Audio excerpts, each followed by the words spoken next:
है दोस्तों, मस्त चना बेसन लेना अपने हिसाब से, मतलब 1 कटोरी चाहे 2 कटोरी आदमी के हिसाब से इसको डालना है।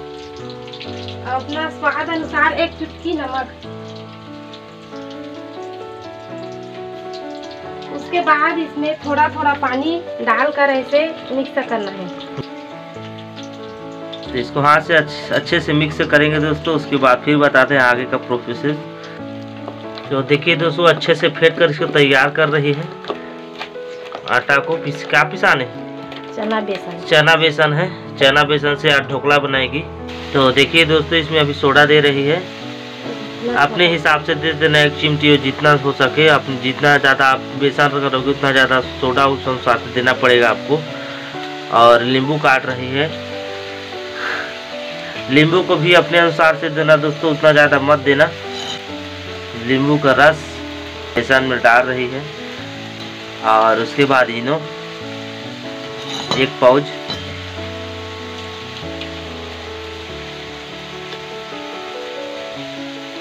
तो देखिए दोस्तों, नींबू और इनो और सोडा 3 आइटम दिया गया है इसमें। और इसको अच्छे से मिक्स करेगी, अच्छे से इसको फेंटेगी बेसन को। उसके बाद इसको ढोकला बनाएगी। तो चलिए इसको अच्छे से फेंटने देते हैं, फिर बताते हैं आपको आगे का। दोस्तों देखो आगे यहाँ पर देखो घरेलू जुगाड़, क्या बांस का लकड़ी है, ठीक है। और उसको छोटा छोटा काट कर जाली जैसे बना दिया है। और इसमें थोड़ा पानी भी नीचे डाल दिया है, ठीक है। और इसमें थोड़ा सा तेल दे दिया है, देखिए। और तेल को ना देखिए कटोरी में सब तरफ फैला दिया है, अच्छे से मिक्स कर दिया है सब तरफ। और उसके बाद देखिए आगे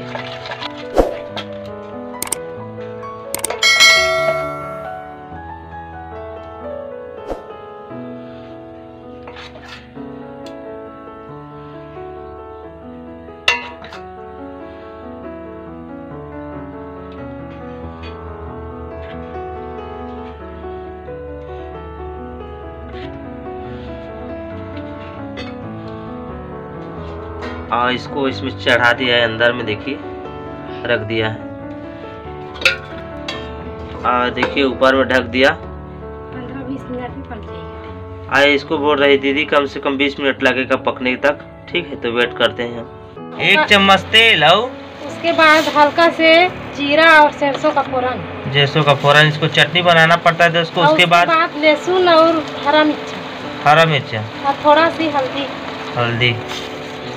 फिर उसके बाद ये बनकर रेडी होगा। तो फिर नमक भी थोड़ा से डाल दिया। हाँ, नमक भी तो बताते हैं आके उसमें क्या करते हैं आगे। अब देखिए ये देखिए लौंग और इलायची और दूध, इसको भी बनाकर रखिए, इसको भी उसमें देगी।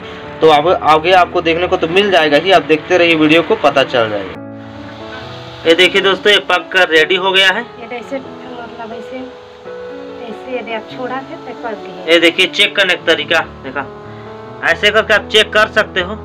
ऐसे करने से जब इसमें बेसन नहीं अटकेगा ना, तो आपको समझ जाना चाहिए पक गया। जैसे ये ऐसे करने से इसमें जैसे थोड़ा थोड़ा झटक रहा है ना, तो नहीं पकेगा। बाकी पक गया है, आप चेक कर लेना। डोसा बन गया है, ये दे। और उसके बाद हम इसमें चटनी बनाए हैं, इसको हम समझ दे रहे हैं। इस डोसा को पहले ना काटना के बाद ही इसको ऐसे डालना, तब ये बीच बीच में जाएगा ऐसे करके। और मीठा में खाना है तो दूध इसमें भी ऐसे डालकर, और ये है पताल का चटनी, इसमें भी खा सकते हैं। तो देखिए दोस्तों, टमाटर का चटनी और ये झोंका बनाया है, आपको बताए हैं वीडियो में, आप तो देखे ही होंगे अच्छे से। और यहाँ पर देखिए इसको कटिंग कर दिया है चाकू से, कूटा टुकड़ा। और इसमें इसी झोंके के ऊपर में डाल दिया है। ये तीखा के लिए है दोस्तों। और जो सादा खाना चाहता है ना, वो दूध के साथ में बनाई है। इसको भी अलग से आप 2 प्रकार से आप बना सकते हो, ठीक है। सारा कुछ आपको बताए हैं। तो दीदी आपको चेक करके बताएगी कैसा लग रहा है।